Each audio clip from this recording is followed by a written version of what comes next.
Hello, Manga Donburi here. What do you think of my new setup? I'm losing one dimension at a time. Enough about 3D, we go back to 2D. Anyway, welcome to my room. I set my tree up and have donuts here while we chat and talk about this manga I've just finished reading, Love Me, Love Me Not. The Japanese title is Omoi Omoware Furi Furare. It is by the same author of Ao Haruride or Blue Spring Ride. In many reviews I read about this series, many mention mostly about the different points of view on love by the two main female characters, Yuna and Akari. After reading the first volume, I immediately thought, that's not even the point. Their points of view on love don't affect their decision making in my opinion. Things just happened. Yuna loves romance manga, she believes love at the first sight and she's waiting for the Prince Charming to appear. Then Akari burst her bubble. She was like, wait a minute girl, why are you waiting for someone to do things? Isn't that too good to be true? Go talk to boys, a lot of boys, because love will eventually grow. But of course, it's definitely not something Yuna would do because she's an experienced, shy girl. She has this tendency to walk with her head down. That's just the type of girl she is. So anyway, let's talk about the basic here. Akari actually just moved to the same complex building where Yuna lives. Yuna has been living there for all her life.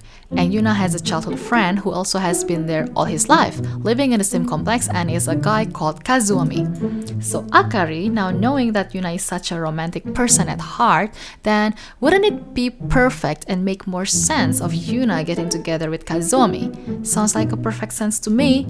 But Yuna is like, nah, he's just a friend. But Akari believes that they can actually get together. It would be cute.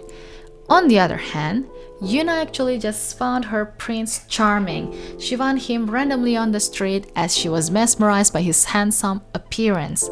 They talked briefly. By talk, I mean the guy warned her to pay attention to where she's walking as she was about to step on poo-poo. And Yuna was like, oh my god, such a handsome guy, but he used the word poo-poo? And another day, she also found him in a mini market near where she lives and the guy noticed her too. Or rather, the guy noticed the bracelet she was using. The bracelet is not hers, it is of Akari.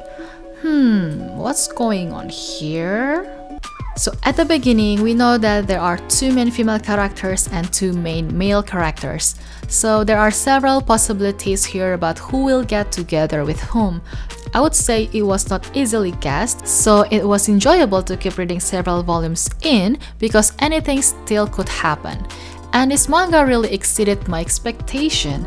It is so much better than I assumed it was. There were unexpected situations, secrets, and tensions.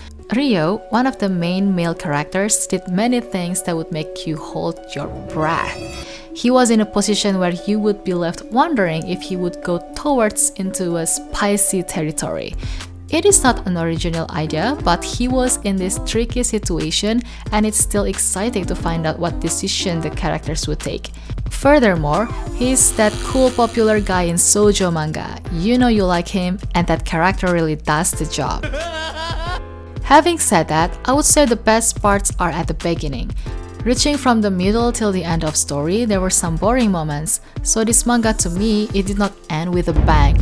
There may have been some dragging towards the ending. There was this situation where I think is unnecessary in shoujo manga because it feels like a filler and I've seen that kind of situation used in many other shoujo stories.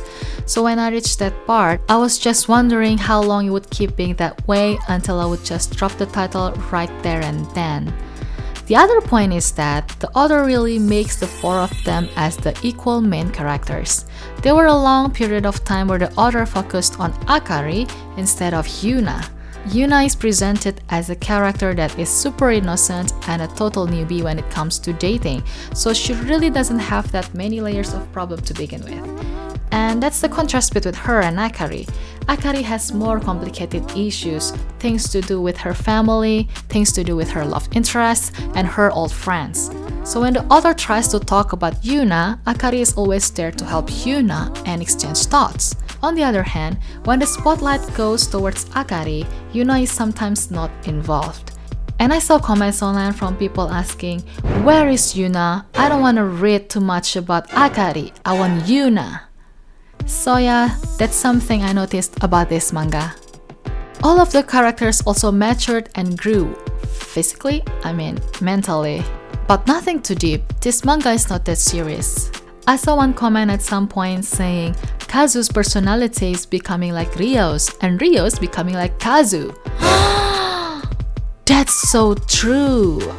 But again, this manga still exceeded my expectation. It is enjoyable to read, the drawing is pretty and sparkly. I'm not a teenage girl anymore, but this manga still made me feel warm and fuzzy inside.